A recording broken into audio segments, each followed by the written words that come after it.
I'm Shanda Fulbright, host of the Her Faith Inspires podcast, here for Cross Examine. It was Richard Dawkins who said indoctrinating kids with religion is child abuse. Those are some heavy accusations coming from a man who said we should teach kids religion while pouring scorn all over it.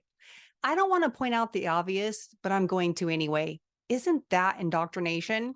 Indoctrination is teaching kids what to believe without question. In fact, it's teaching anyone what to believe without question. And doctrine is not isolated to religion only.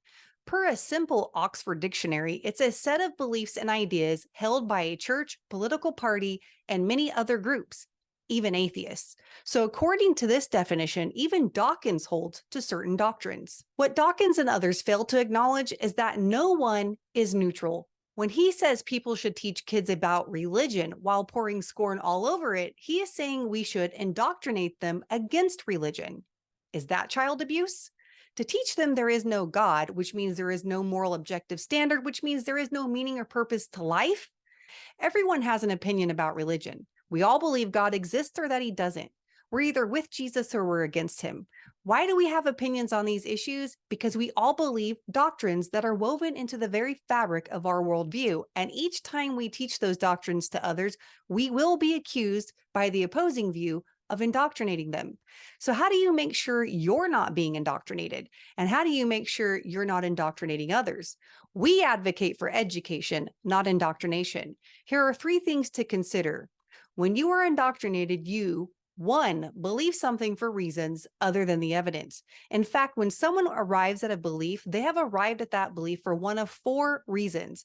Social reasons, the culture or people that they know influenced them to believe it. Psychological reasons, they were influenced by what felt good to them. Religious reasons, because maybe their pastor said so. Or philosophical reasons, because of the evidence or what is true. To see more about this, check out chapter 2 of I Don't Have Enough Faith to Be an Atheist.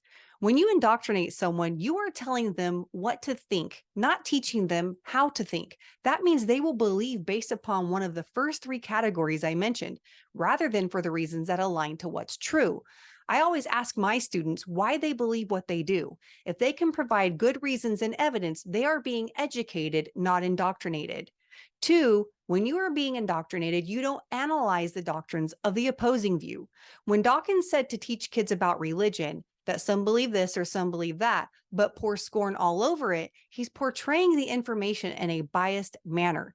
In our new curriculum, Train Your Brain, an Introduction to Logic, we suggest you still man the opposing view by setting it up in the strongest possible way so that it reflects the opposing view fairly and honestly.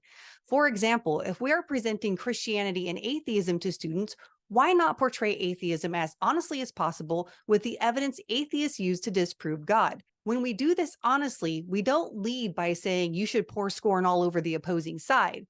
Teachers who indoctrinate you don't want you to honestly analyze opposing views. To properly educate students, we ask the questions every worldview must answer and analyze them all. It gets the students to think for themselves rather than buy into the doctrines of the teacher. And 3, when you're being indoctrinated, you don't question your beliefs. You believe what you do because everyone else does.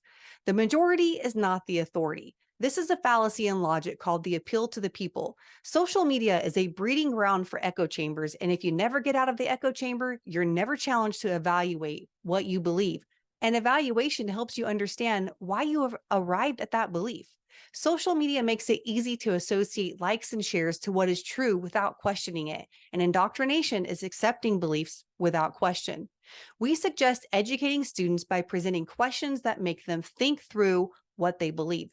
If students can answer the why question and not just the what question about their beliefs, they will be more confident at arriving at those beliefs. If you want to make sure your middle schoolers know how to think rather than be indoctrinated and told what to think, sign them up for a brand new course, Train Your Brain, an Introduction to Logic. Class begins in October, and if you're a high school student or adult who needs to learn the basics of logic, you can purchase the self-paced course at onlinechristiancourses.com or purchase the hard copy of the curriculum at impactapologetics.com.